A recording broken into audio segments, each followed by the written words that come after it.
I am a Buddhist, but the purpose of this book isn't to make you a Buddhist. Geshe Tenzin Namdak once told me, Buddhism is not meant to make more Buddhists, but to generate happy minds. That is the purpose of this book, to share a structured program of thought that brings happiness and meaning to your life, develops your best qualities, and deepens your connection to others, all without requiring religious belief. How to Train a Happy Mind is based on a traditional sequence of meditations originally designed for Buddhist professionals, monks and nuns who have committed their lives to the ideal that the human mind can perfect its capacity for good to reach a state called enlightenment.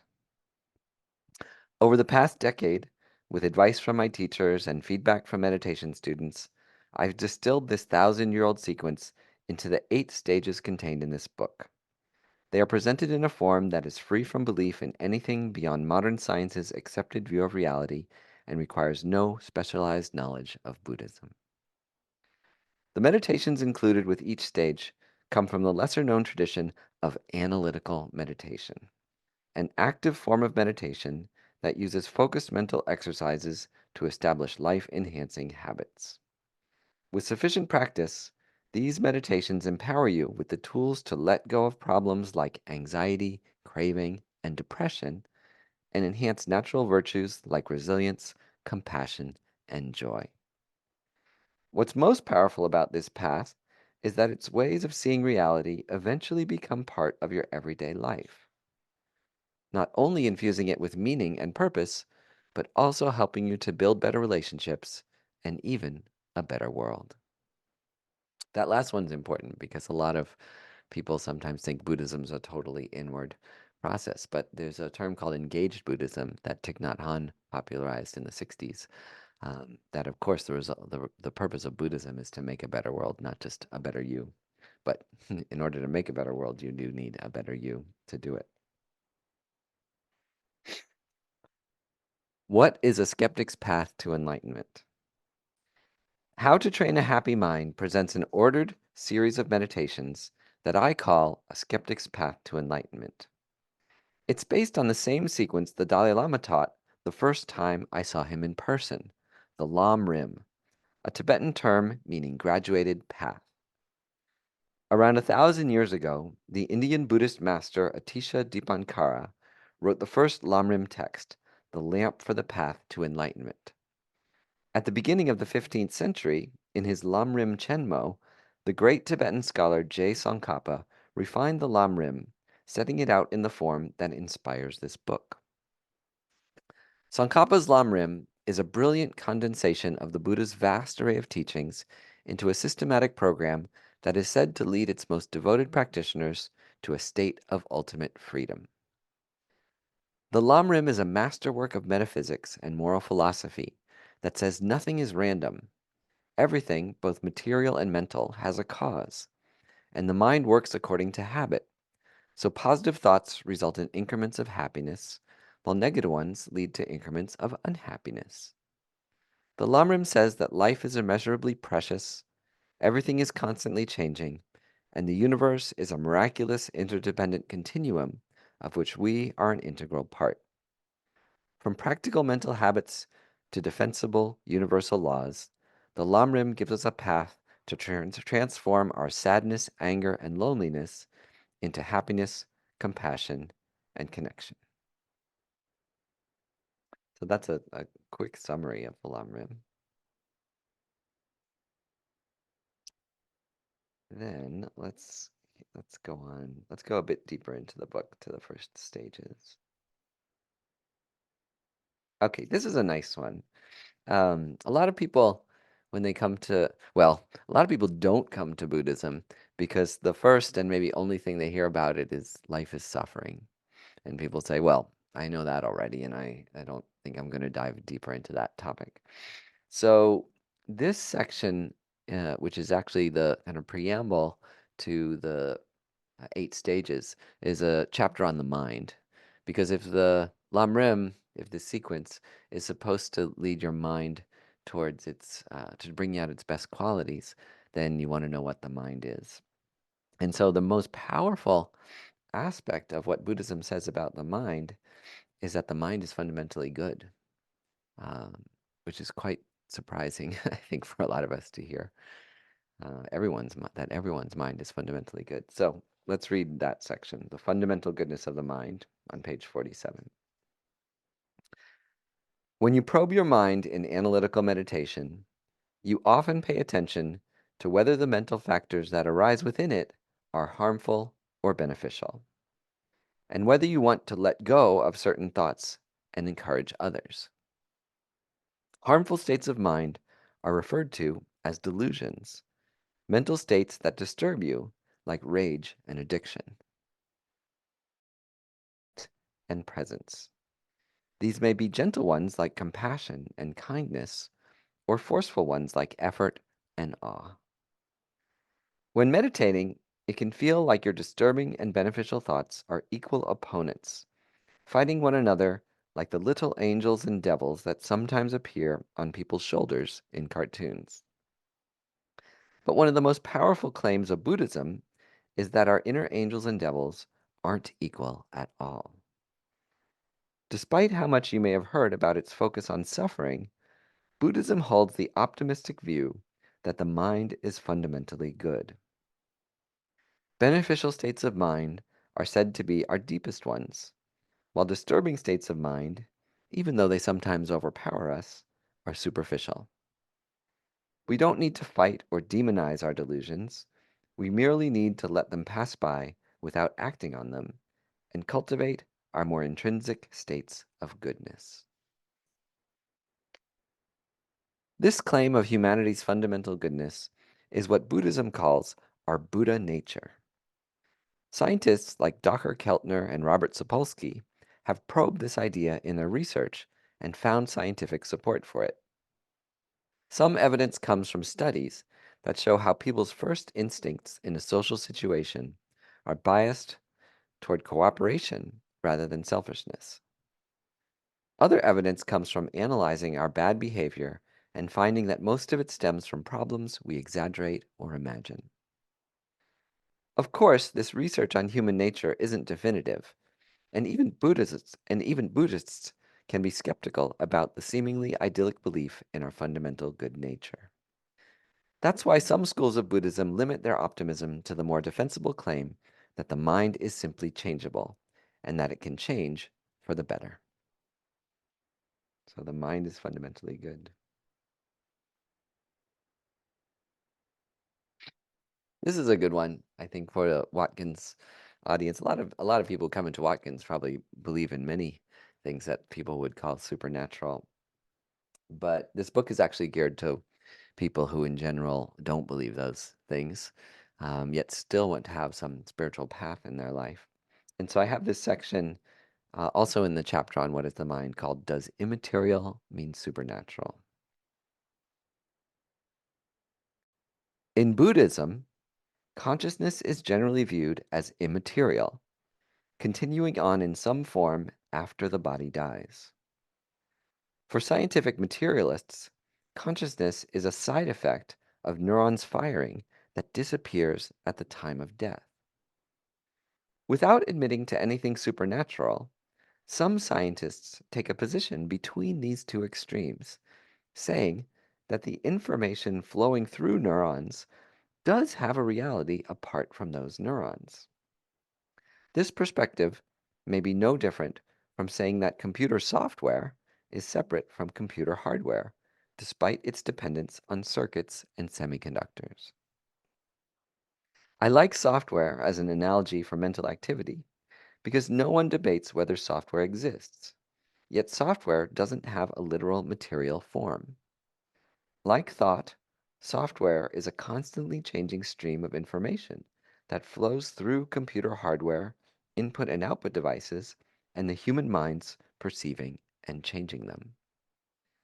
We would never say that software is merely the hardware it runs on, or the memory it's stored in, but we don't get mystical and claim that software is a metaphysical phenomenon either. Software is just dynamically changing, immaterial information. The problem is that the word immaterial can make people uncomfortable. When we hear it, many of us assume that it refers to something religious or supernatural. But like software and information, science and psychology already accept many immaterial phenomena, though we may not realize it.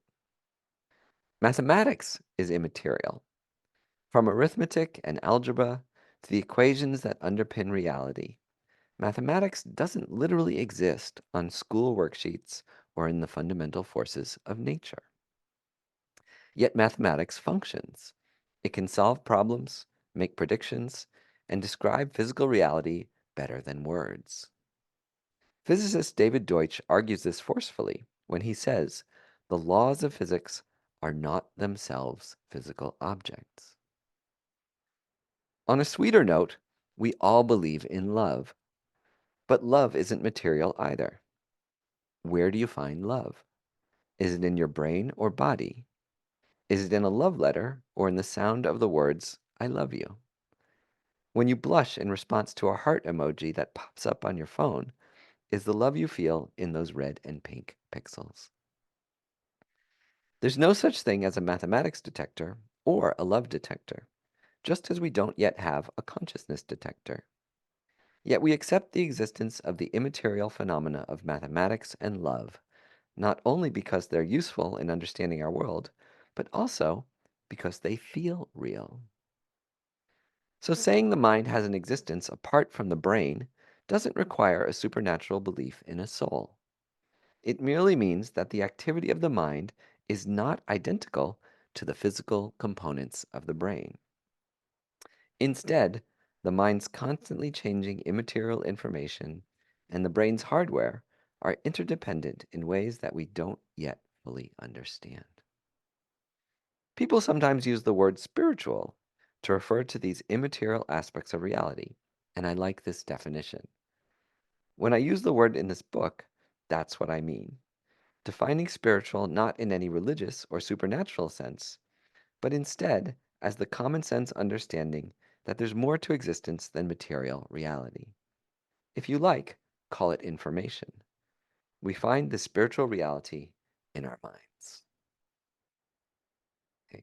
So that's just the warm up of the book to get you to understanding your mind and how it can change. Now, the first topic is the precious life, which is quite stark in the Buddhist tradition. The thoughts you have when you wake up in the morning, because you wanna really set a good tone for your day and make the most of your day, from the Buddhist perspective. So something Buddhists often think when they wake up is, "Oh, I'm so glad I didn't die last night." It's kind of a little stark, but it sets a good baseline for optimism. That just being alive is quite a good thing, and you can build on that from there. But anyway, I'm going to as a Buddhist, one of the reasons you think this life is precious is because you believe you had infinite past and future ones. And this one's particularly special because, you've been exposed to Buddhist teachings and so on. But for people who aren't Buddhists, I was struggling a bit how to create that sense of awe. Um, but then I remembered something um, I had read when I was young, and I talk about that in this section. Why is there something rather than nothing? The traditional Buddhist approach to meditating on the precious life is to not only appreciate the profound worth of simply being alive, but also to consider how this life compares to the many others that came before it. Buddhists appreciate how, after an endless chain of prior lives, their good karma has finally propelled them to a rebirth as a rational, empathetic human being, instead of an instinct-driven animal, a tortured hell being, or a pleasure-obsessed god. But if you weren't raised Buddhist, you probably don't believe in past lives, karma, or other realms, and the logic of the Lamrim's first topic doesn't make much sense. If you're a skeptic who only grounds your belief in what science and psychology can currently prove, Thich Nhat Hanh's words probably grab you more urgently, that each new day you're alive is a gift, and there's a possibility of creating joy and connection in these next 24 hours, because whether you believe in reincarnation or not, life is precious. In fact, it may feel even more precious to those of us who believe we have only one life to live and not infinite future ones to try again if this one doesn't work out. I had a powerful realization in my 20s when I first came across a quote attributed to Voltaire. It is no more surprising to be born twice than to be born once.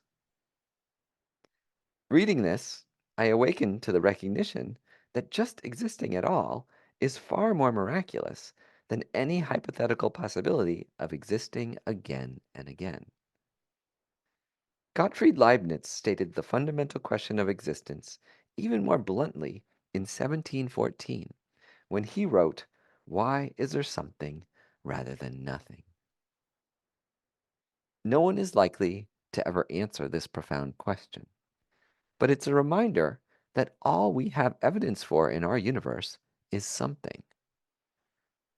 Robert Thurman, the foremost Western scholar of Tibetan Buddhism, illuminates this existential truth when he says wryly, the idea that nothing is something is simply irrational. Nothing is a word that has no reference. It's just a negation. It means something that isn't there. The definition of nothing is non-existence. All anyone has ever observed is something. So another point in this first stage of the precious life is to feel how miraculous it is to be part of the only something that any of us know of, life on our planet in all its glorious diversity. I think about that a lot. Why is there something rather than nothing? That really gives me a big sense of awe and to not take all this for granted. Now, the next topic is impermanence, which is often the topic that people resonate most with immediately, and it's so obvious when you hear it, and yet for many people, they rarely, or in some cases, have never thought about, the impermanence of things around them, which in Buddhism they say is really one of the biggest causes of our suffering is holding on to things as if they didn't change. So this section is about a very powerful method you can use. Like if you're in London, especially in a big city, like if you're in London, this is a great technique for feeling compassion toward every person you pass on the street. It's often when you pass by people, you don't really care much about them. They're just obstacles. And so this is a way to actually restore their humanity in your mind, just in one page. So this section is called Everyone Walks the Hero's Journey. From Jesus Christ to Luke Skywalker, the hero's journey is a universal structure for mythical tales of growth and adventure. But each of us is also the hero of our own life. We may rarely acknowledge it, but each of us was born, and every one of us will die. In between, we all experience our own struggles, conflicts, triumphs, and loves. As you encounter people in your daily life, a powerful meditation on impermanence is to picture the moment each one of them was born. Imagine their mother's pain, her exhaustion and joy at creating a fragile new being whose life depends on her. Then try to imagine how that person will eventually die, alone or surrounded by loved ones, agitated or at peace. This technique is especially helpful when you're angry with someone because it helps put your dispute in perspective. Picture the end of that person's life, in a hospital bed or at home, after a life that was long or short, a life of virtue or misbehavior, a life ending among friends or silently alone.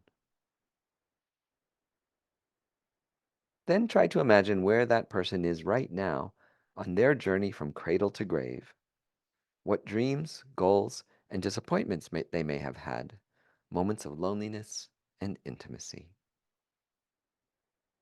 Without this kind of reflection, the people around you can seem like video game characters, mere obstacles or aids to your life's agenda. Such a rigid, self-centered view of the people around you is disconnecting and inaccurate.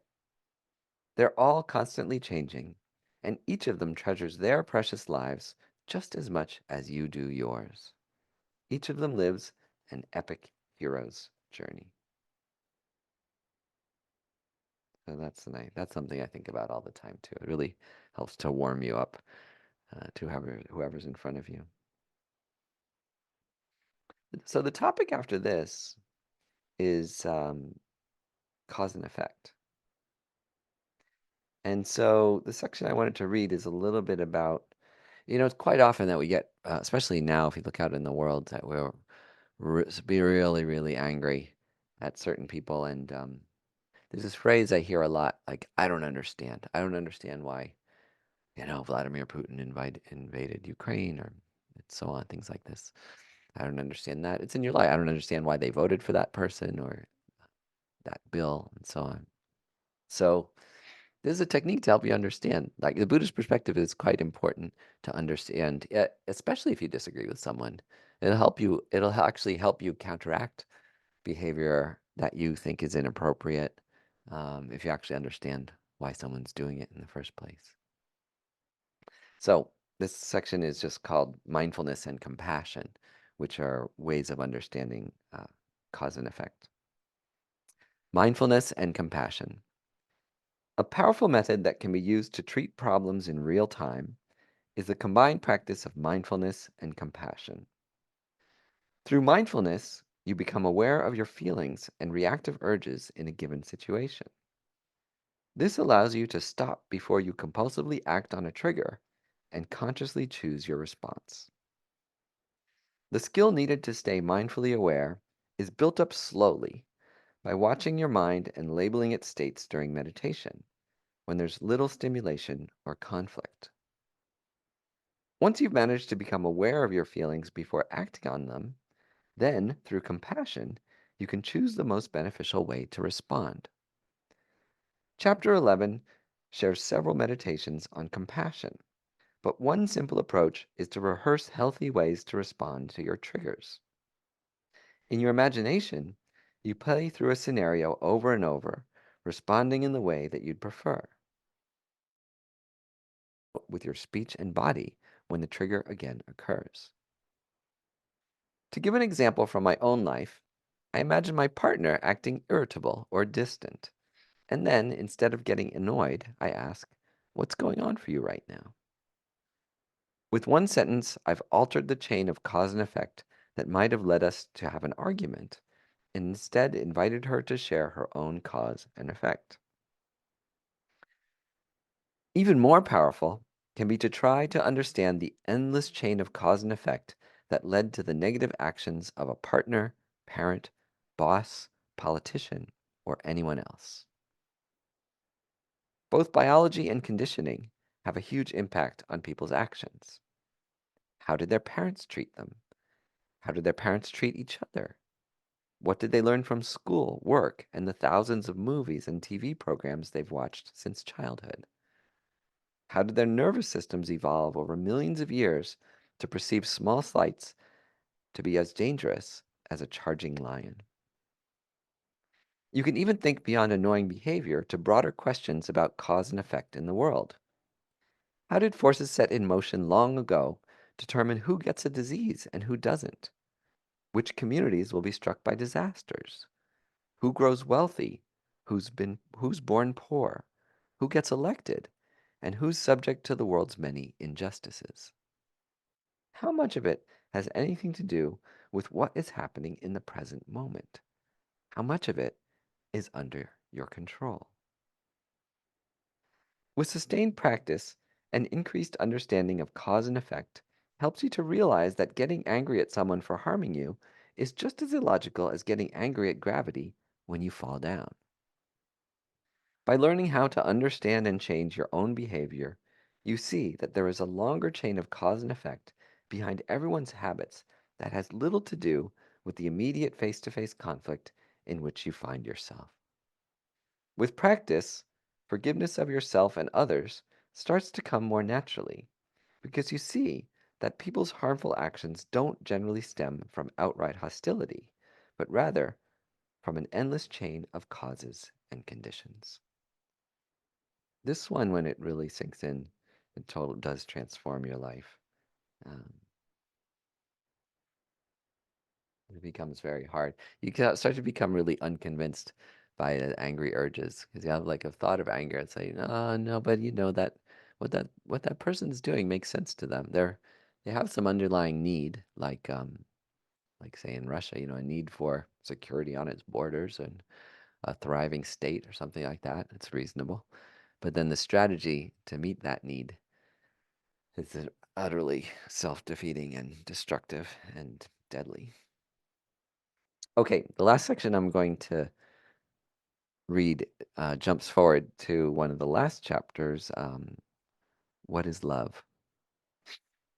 So this is a section called Selfish Altruism. I like self-contradicting statements, paradoxes like that. So much of the Buddhist path seems like this is actually holding a paradox.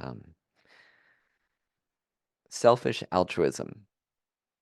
In Mahayana Buddhism, love and compassion are inseparable from altruism, giving without expecting anything in return. There's even a special word for the altruistic wish to give all beings everything they need and eliminate all their suffering. Bodhicitta, which means the mind of enlightenment. The fact that the very word for enlightenment, bodhi, is synonymous with compassion shows how fundamental altruism is to Mahayana Buddhism.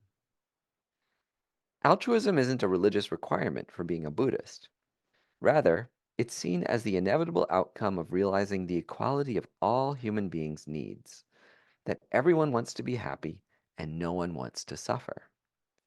With its logical arguments for unselfishness, Mahayana Buddhism is related to Western philosophies like utilitarianism and Stoicism, which propose doing good as a rational response to analyzing the human condition. The other argument in Buddhism for altruism is that thinking and acting from a base of love and compassion is the way to be happiest yourself. The Dalai Lama talks about this all the time. In fact, these were the first lines I highlighted in the first book of his I read. If you would like to be selfish, you should do it in a very intelligent way. The stupid way to be selfish is seeking happiness for ourselves alone. The intelligent way to be selfish is to work for the welfare of others. Of course, you don't have to be a Buddhist to be an altruist. One extraordinary example is James Harrison, who's donated his rare blood type every few weeks for 60 years to save the lives of nearly 2.4 million babies. Another story that has stuck with me is that of Zel Kravinsky, who first gave away his $45 million fortune. Then, still not satisfied, and despite his family's objections, he gave away one of his kidneys to save a stranger's life. Examining their lives of privilege rationally, these people decided altruism was the logical way to live a happy, meaningful life. Buddhist teachings make it clear, however, that no heroic acts are required to live an altruistic life, and that it's also critical to take good care of yourself. But when does healthy self-care turn into the unintelligent form of selfishness that the Dalai Lama talks about? One of my teachers says it arises with the thought of me and mine. My coffee, my cat, no, sorry, my car, my phone, my lunch, my job, my friend, my partner, my happiness. The idea that as long as I get mine, I'm okay. It's a common view today that if we all act selfishly and simply avoid harming one another, we'll create a happy world where everyone takes care of themselves. This is the philosophical view of egoism. But we've nearly perfected this self-centered philosophy in the United States. And has it created a happy country? The Buddhist view is that the path to happiness is the reverse of this. It's thinking of you, your happiness, your welfare, your partner, your coffee. This is being intelligently selfish. Another way the Dalai Lama puts it is, if you want to be happy, cherish others. Okay, so those are the those are the sections I wanted to read a little sampling of the book. And now I'm happy to take any questions and discussion people have.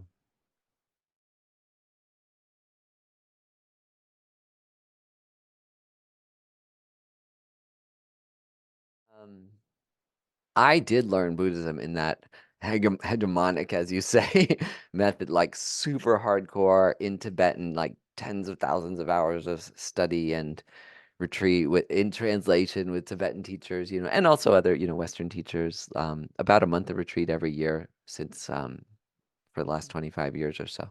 So I did go kind of full off the deep end personally, and in general quite enjoy that. Um, but the reason I made the book is, well, first of all, it was my friends, because for a lot of my friends, I'm the only Buddhist they know. And in fact, I'm the only religious person a lot of them know. And so they saw some of the effect that, meditation, Buddhism had on my life. They said, "Hey, what's a good way to get started? What is there some book I could read?"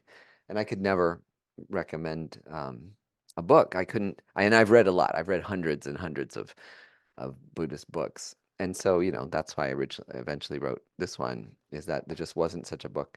The other was that I was teaching meditation. I've been teaching meditation for 18 years. You can only teach meditation if you get invited to teach meditation in our tradition, which is sort of, it's a good safeguard. It doesn't always work, but it's a good safeguard. So, and I was invited to teach this sequence, but I was teaching it traditionally, and yet they said the class is open to everyone, don't need to be a Buddhist. But then the first topic, precious life, you mention, you say, oh, you've had infinite past lives, your karma's finally made you human, but you might be reborn, as a hell being, a turtle. And so, you better watch out for your karma. So that's like three things that, most Westerners would consider supernatural, unprovable. And so that was the other reason is I was teaching and I would see it actually really pained me, Um, like for some of us who do work in front of audience, you have a very strong sense of how the audience is feeling and reacting as you're doing something. And so I would have that feeling, oh my God, this is going to be the first and last time some of these people come to a meditation session. So I felt a kind of sense of responsibility, like this isn't right. This isn't the right way to deliver this material. And the Dalai Lama wrote a book called Beyond Religion. So it also wasn't my big idea. He had starting even with Ethics for New Millennium, a couple other books. He's been advocating this approach, secular approach to Buddhist teachings, going more toward the philosophical, practical area. And so with his advice and the advice of my teachers, no one else was writing this book. So I was like, well, it's strange. In a lot of ways, I think you need to listen to your life. I think we all can learn from this, like, because you don't really make decisions from just here inside your head. Your life is telling you.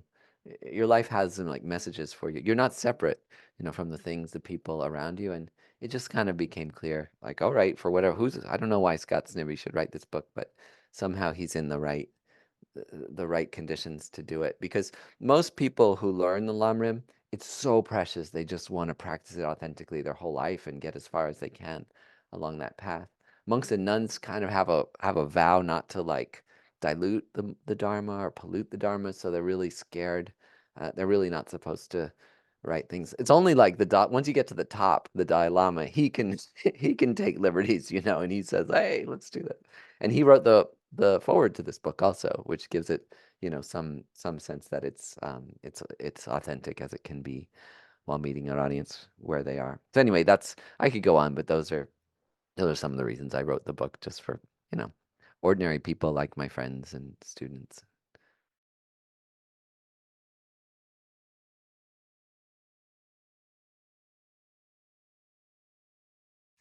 So first of all, it's super nice to hear you summarize the whole path like that because it shows that you absorbed it, which is really nice. Like if you can walk around with that in your head, it's like a Swiss Army knife for the mind, It's like you've got the tools on hand to deal with so many of the problems in life. Um, this order was created 1,000 years ago by Atisha Dipankara, a genius Indian. Tibetan Buddhism is really Indian Buddhism. It comes from a tradition, about a 2,000-year-old tradition, and there were extraordinary teachers, Asanga and Vasubandhu, in like second, third century. Like the innovations in Buddhism are so beautiful and so vast. But it was an Indian tradition, and there was a monastery called Nalanda Monastery, which was the first residential university, by the way, on Earth. The first one where people went. It was in India. It was like about 10,000 people there. Like if I could go back in time to one place, I think that might be it. So anyway, just to note, Tibetan Buddhism is actually Indian Buddhism, but the tradition was wiped out, well, due to various invasions and things, which I won't go into. Um, so the Tibetans invited the Indian master Atisha to come to Tibet because there were some confusions. Like there were people having these ethical dilemmas. Like they thought, oh, if I practice Tantra, I don't need to be ethical because nothing's really real and I can do anything. And then the other people on the other side were kind of fundamentalists, like, no, you can't ever do this, you can't do that. You have to follow these strict principles. Don't even enjoy, don't even have dessert. So so a teacher came and he created this sequence, the Lam Rim, which it distills the Buddha. The Buddha, they say the Buddha gave 84,000 teachings. He lived a very long life, and many of them contradict each other because they were given to different audiences with different abilities, perspectives. So this is a sequence of, it's hard to say what the amount is. You could say 8 to 12. If you break it into subcategories, it's dozens. But in general, something like, 8 to 12 categories. And that really worked to unify Buddhism in Tibet and give people this path. It was revised 500 years ago by Lama Tsongkhapa, and that's the form that and that was kind of like the last revision. And so that's the form that inspires this book because I'll tell you when I got inspired. One of the times I think my first moment I thought I might need to do this was when I was getting teachings from my Tibetan teacher, and he said, "Oh, when you feel very strong attachment." I mean, this was translated from Tibetan. And so then he paused, and it was getting translated and then I was thinking, oh, beautiful woman, like when you see an attractive woman or fancy car, the latest iPhone or something like that. And then he said, like when you see a large chunk of butter, because if you're Tibetan, like that's the thing. It's like this butter and salt tea. It's kind of like salt. It's actually like salt water with milk. Warm ocean water with milk is like the delicacy in Tibet. So then I thought, okay, this could use an update. But anyway, that's where the order comes from. And there's different ways of ordering. It's flexible. It's not always exactly an order, but I took an order. It's more or less this is one authentic order that's commonly taught. But I adapted it obviously so that a person who doesn't believe in karma, rebirth, or other realms can get as authentically as possible through every single topic. Because so many books that try to adapt Buddhism to uh, a non-religious audience, they take out too much, and it becomes it's useful, but it becomes more like a couple of self-help tools. Mindfulness is like that, where it's actually really quite beneficial. But mindfulness is like 1/200th of the Buddhist path. It's actually a very, very small slice, and it's quite useful, but it's not even ethical, actually. Like, there's not even an ethical dimension to mindfulness. It's just your ability to focus on something. So that's where the order comes from because Buddhism does really involve, about a dozen things that when they snap together, it's an extraordinary moment in your mind because you're like, oh yeah, all of this does make sense. And even in this book, you can kind of see, especially if you read it more than once or you do the meditations a lot, you start to see that like every topic is reflected in the others, that there's a kind of holographic aspect to it. But you do kind of need to know them all before it snaps together. So I tried to make that in an entertaining, modern way that doesn't alienate people with beliefs that they weren't raised with.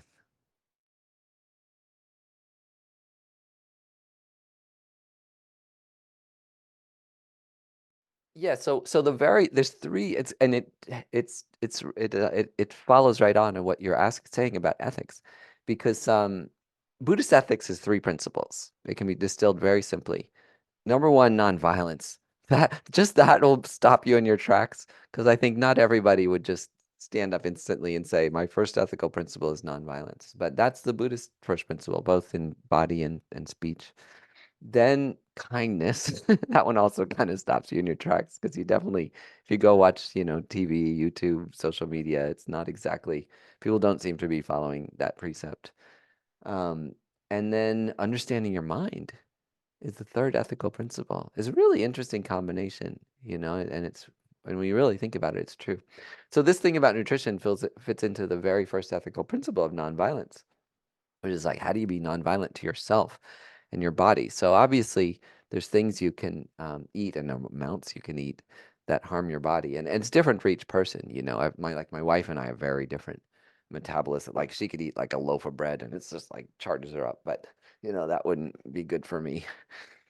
Um, so it's kind of sad because it's sort of obvious, what makes you healthy. The nutrition, like it's known, if you look it up, to eat, whole foods. Michael Pollan writes good books about this.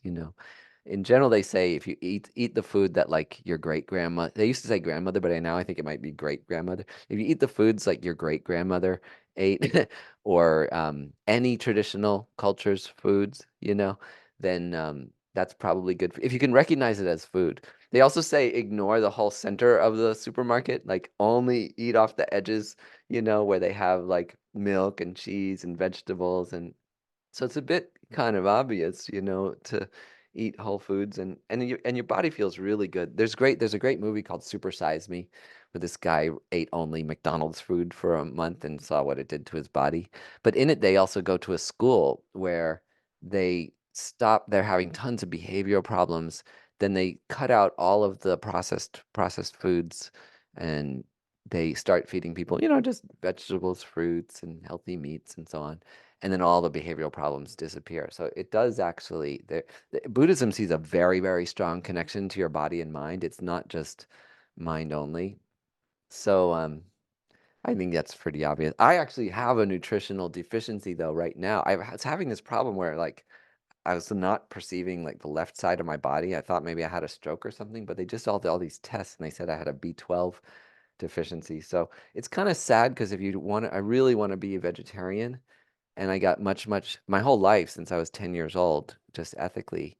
But I keep having, when I go too strict, I start having serious health problems. So I'm going to the doctor today, actually, and they're going to give me like a B12 shot. But it turns out it is really important in general for most people to have some, milk, cheese, eggs, dairy, and stuff like that. I try to be vegan. I have like nutritional yeast now I'm trying because that has a lot of B12. But anyway, I think that's a bit towards that person's questions, like you probably know.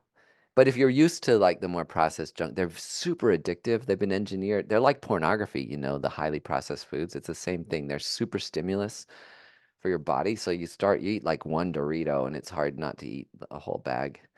So, it's good the Buddhism says like stay away from objects of attachment. Like probably don't want the pantry stocked with like Oreos and Doritos and things like that. Although I think ice cream's not that bad for you though. I think that one's actually pretty good for you. Don't eat the whole carton or anything, but I don't know. I'm not a nutrition expert, but read these books like Michael Pollan's and it's pretty obvious. If your great grandmother would recognize it as food, it's probably okay.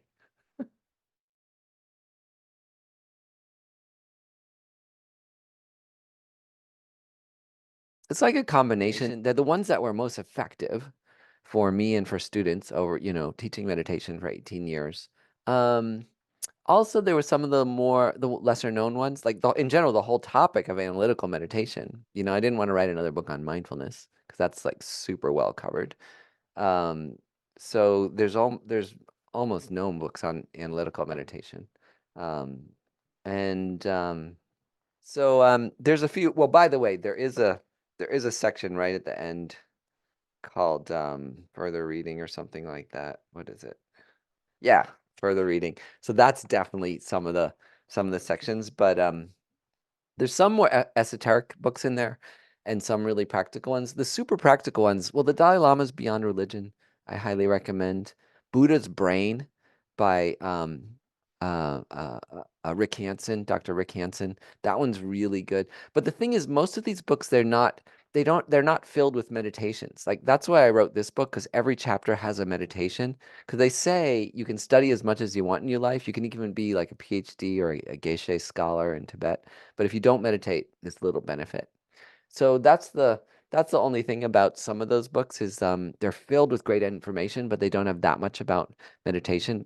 So they're complementary. Why Buddhism is True, Robert Wright's book, is a really excellent book. Um, the Stephen Batchelor's book, Buddhism Without Beliefs, was really like the pioneering book in this area of how you could kind of courageously, you know, say, okay, I don't, just own up. It's like, I've tried and I can't believe these things, but how could I still be a Buddhist?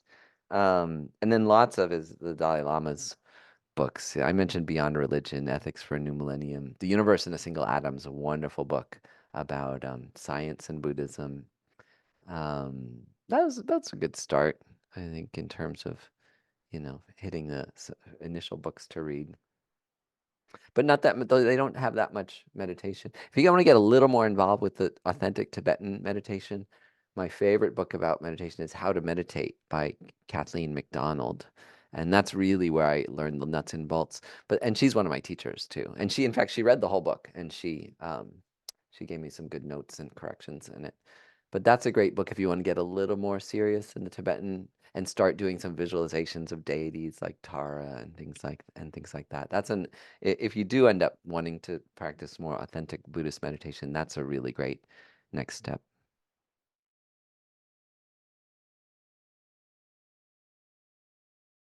That. So, what? And by the way, I'm not enlightened, so I can't say it from direct experience, but obviously. But what is awakening?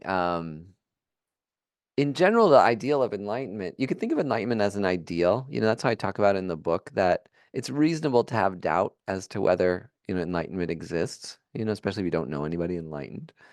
Um, but the ideal is that all of your positive qualities can be endlessly perfected and they're innate to you, and the disturbing ones can just gradually fade away. So it's super practical. It's just like your capacity for good is limitless. And so then what makes awakening happen? So in general, if you really want to get down to the nuts and bolts, like even simpler than the 8 stages here, it's two things. One is that universal love and compassion. There's no way you can become awakened without having an equal love, respect, um, for all beings and wishing to them to take away their suffering. Kim Stanley Robinson puts it really nicely. Like he says, civilization hasn't even begun until everyone on earth has, their equal fair share of, safety, wealth, kindness, and so on. So from that perspective, our whole civilization hasn't started yet, which, part of me really believes that. So one side is that universal love and compassion, which is hard because it has to include whoever you're super angry at, Vladimir Putin, Netanyahu, Hamas, like, to even just saying that probably just angered some people, but it's don't shoot the messenger. This is the Buddhist perspective. And then the other side of it is getting rid of the utter delusion of your separateness, the feeling that you're separate from other people and the world around you. You're utterly inextricably intertwined with everyone around you, and it's not in a woo-woo mystical way. Well, maybe it is also, but the way I describe it is not a woo-woo mystical way. That um, we came from our parents. We had two little cells of them, and then everything your mother ate, and then what you ate and drank, and so on. Thich Nhat Hanh says you are only made of non-you elements. So everything we are physically came from somewhere else. But then also mentally, during this conversation, none of us have spoken a word that we made up. We could make one up right now, be kind of funny, but no one would understand it. So all the ideas, everything we know comes from other people. And then everything that's just sustaining us and keeping us alive today came from other people. The meal on your plate's a great example, and the way to do a Buddhist blessing is to just sit there and look at your food and think, whoa, where did this all come from? Who carried it to my table? Who grew these things? What animals died if you're eating meat? And then the whole history of agriculture and animal husbandry and the evolution of human beings and the origin of life on Earth. Like it took the whole universe, the whole history of the universe to bring that meal to your plate. So when we go out, sometimes we go out on a little, like if you live in a city, you're like, ooh, let's go out to nature. So we are part of nature. Nature's not something you visit, right? We are part of nature right now. We don't have to go out to visit it. So anyway, those are just some of and that's actually the most important one, and even more important than the love and compassion is that separateness. If you as long as you have that sense of separateness, you can sit there meditating on love, but if you feel separate from the things that you're loving, it's a bit diluted. You have to not only feel love, but feel like it's just like loving yourself. Like there's something, they're not, it's not, that's why it's so natural to love eventually, is you just see like there's a part of me. Everything is part of me and I'm part of it. Anyway, quick summary of how to become enlightened.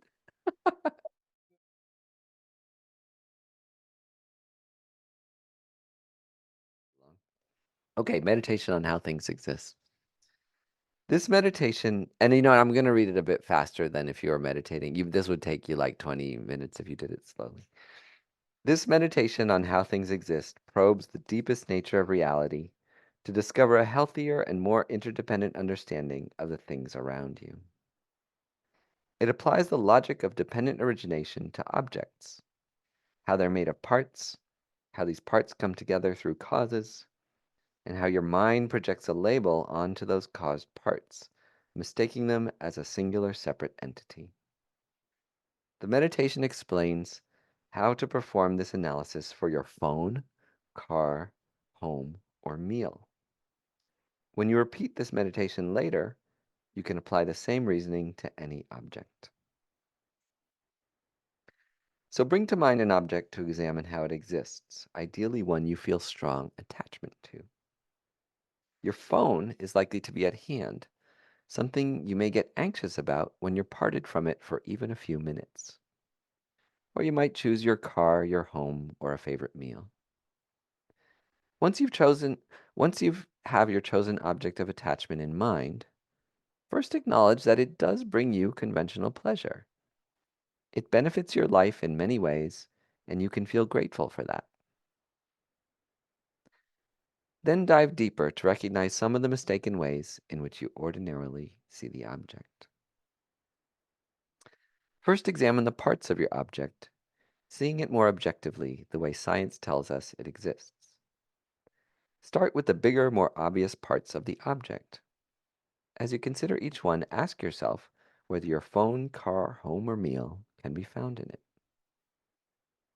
Do you find your phone in its screen, microprocessors, battery, or buttons? Do you find your car in its wheels, chassis, engine, or windows?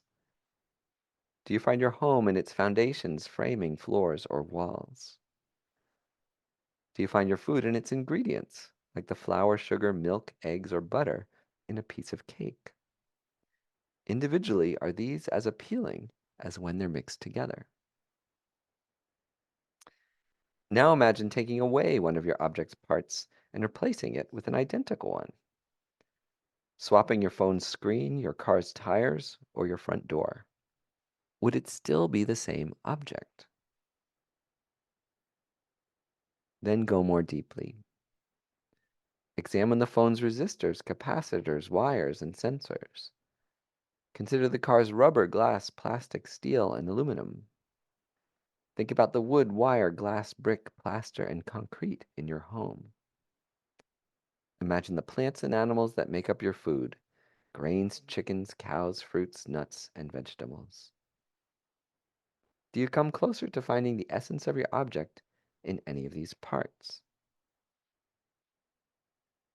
Now go even deeper, to the atomic level, considering the elements these objects are made from. Your phone contains nearly all the naturally occurring elements in the periodic table: oxygen, aluminum, magnesium, sodium, tin, and potassium in its touchscreen display, phosphorus, antimony, arsenic, boron, indium, and gallium in its processor, gold, silver, and copper wires, and tantalum capacitors, yttrium, europium, terbium, and gadolinium to color the pixels of its display. lithium, cobalt, and nickel in the battery, praseodymium and neodymium to drive its speakers and motors.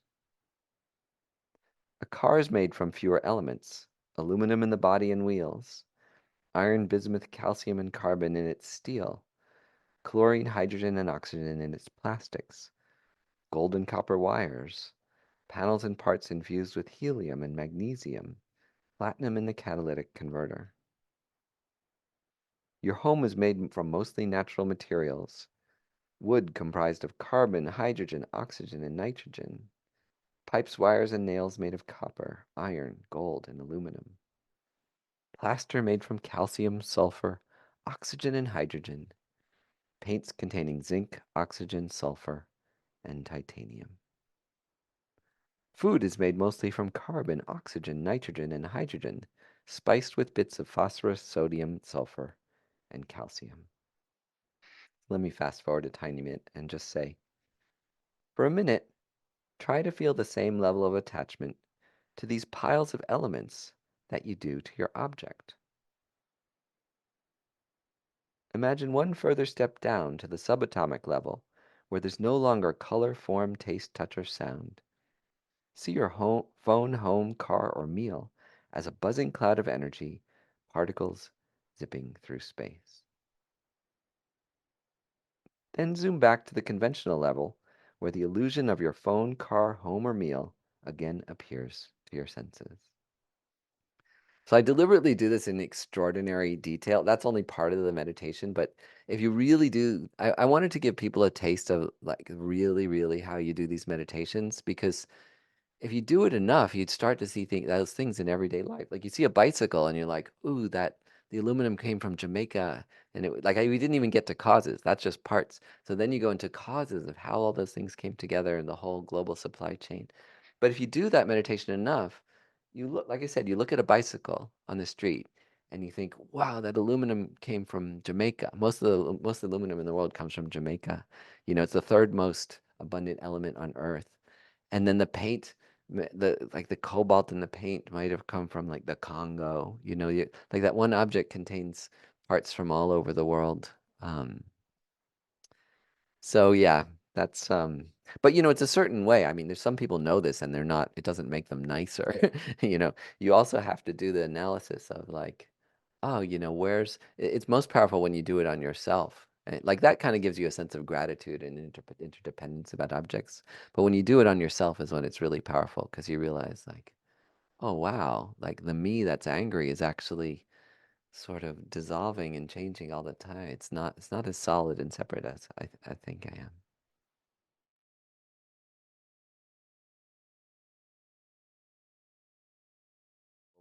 The audiobook is probably one of the best ways to enjoy the book because I guide the meditations because it's a bit harder to do a meditation while you're reading it. So it's a lot easier if it's guided. And I have a podcast called A Skeptic's Path to Enlightenment, which is how I developed the book actually. For 4 years, I've been um, hosting this podcast and interview a lot of wonderful people. So yeah, that's how I got the start, like the first draft of the ideas for this book.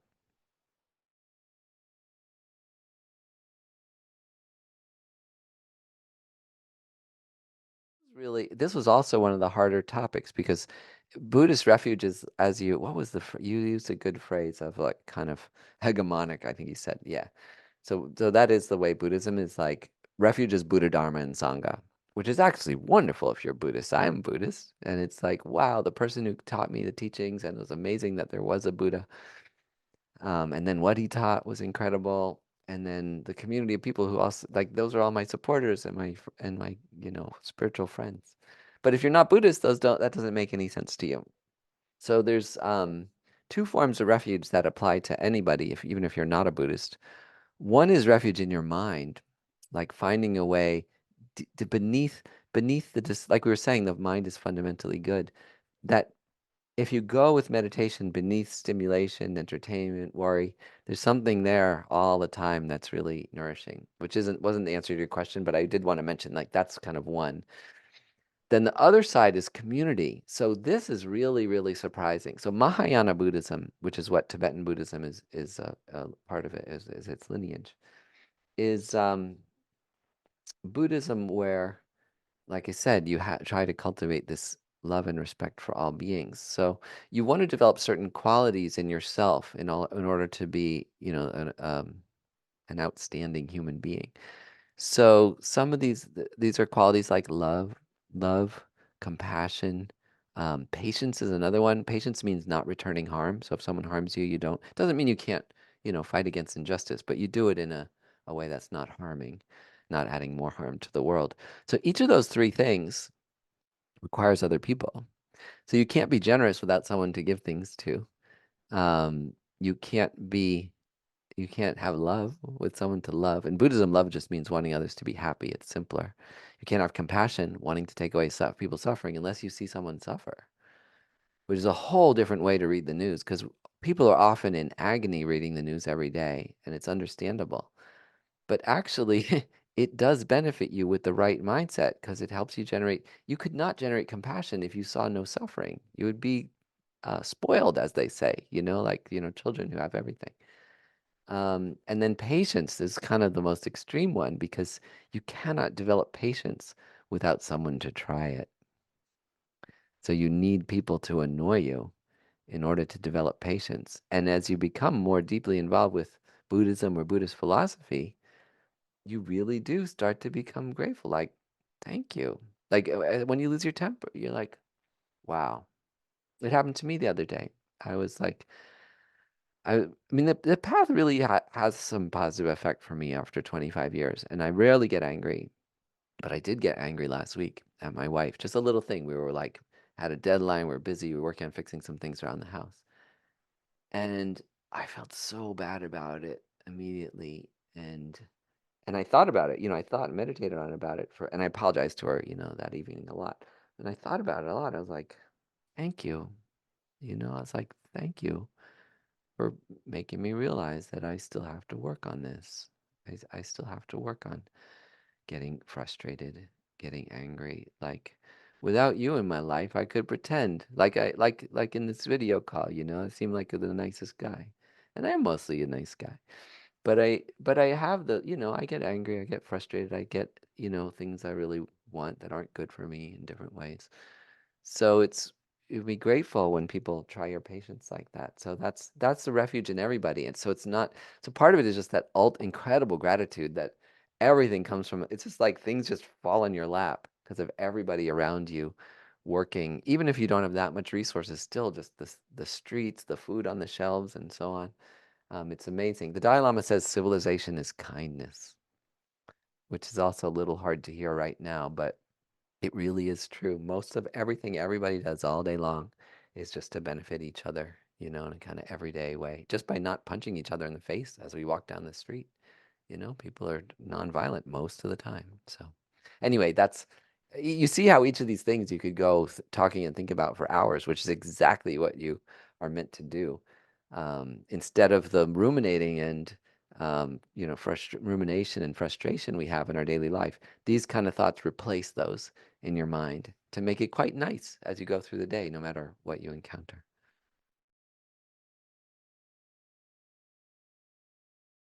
Skepticspath.org is where I have the podcast, and all the proceeds from the book go to support it. We just started a new community called Train a Happy Mind that has the course you can take, but most importantly allows you to meet every Sunday for a live guided meditation and lecture. And I chose a time that works for the UK and European people because we do have a lot of people there who enjoy the content. So it's like Sunday mornings here, but it'll be like early Sunday evening in the UK if you want to join that. So that's a good way. You can buy the book anywhere, at Watkins Books in particular. And anywhere else you buy books, there's the audio. I don't think you sell the audio book, but there's the audio book, and yeah. So that's where to find it. You can find the book anywhere, but come to Watkins if you can. Thank you so much. That was really lovely. I appreciate it.